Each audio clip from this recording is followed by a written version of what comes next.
In the summer of 1858, London faced one of the most revolting crises in its history.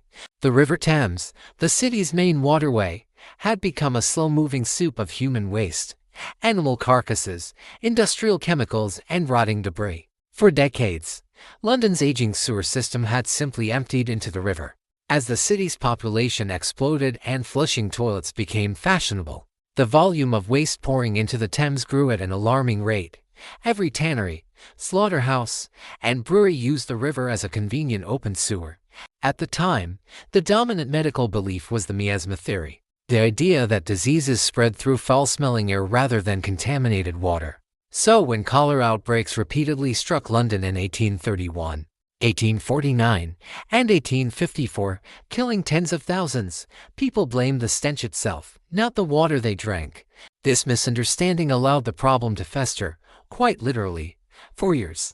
In 1855, scientist Michael Faraday famously conducted an experiment to draw attention to the river's filth. He dropped pieces of white paper into the Thames and watched as they vanished almost instantly in the brown, opaque water. His warnings went largely ignored. The authorities occasionally tried to combat the smell by dumping lime, carbolic acid, or even chalk into the river, but these were desperate, short-lived measures.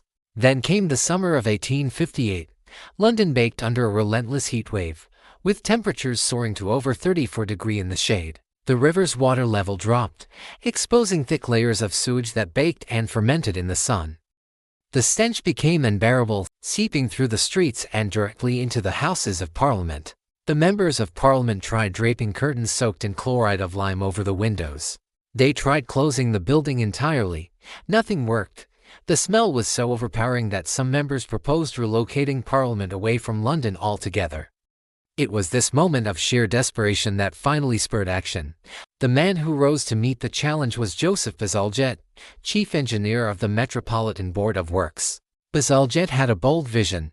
Instead of letting waste trickle into the Thames through thousands of small drains, he would build a completely new system of massive intercepting sewers.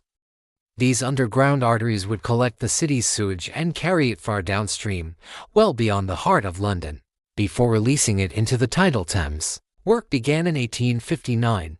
Over the next 16 years, Bazalgette oversaw the construction of 1,100 miles of street sewers feeding into 82 miles of enormous brick-lined mains. To move the waste from low-lying areas, he built grand pumping stations, Abbey Mills in the north, and Crosses in the south, that combined cutting-edge engineering with ornate Victorian architecture. He also reshaped the very map of London. The Victoria, Chelsea, and Albert embankments reclaimed land from the river, concealed the sewers and underground railways, and gave the city elegant new riverside roads.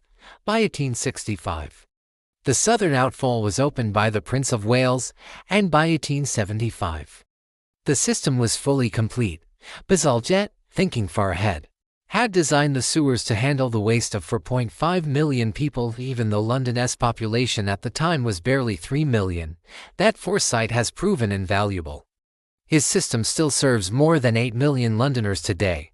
The impact was immediate. Cholera vanished from the districts connected to the new sewers.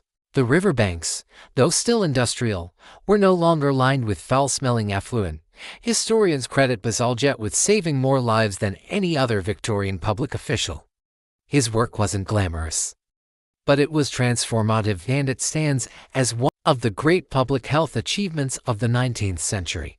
Today, the pumping stations at Abbey Mills and Crosses still stand, their interiors preserved as monuments to Victorian engineering, and the idea Bazalgette championed, that massive investment in infrastructure can protect lives, remains just as relevant as it was during that sweltering, stinking summer of 1858. The Great Stink may have been a national embarrassment, but it forced London to confront the reality that public health depends on more than medicine. Sometimes, the most heroic acts of history happen not on battlefields or in royal courts, but deep underground, where brick and mortar carry away the waste of an entire city, and with it, the shadow of disease.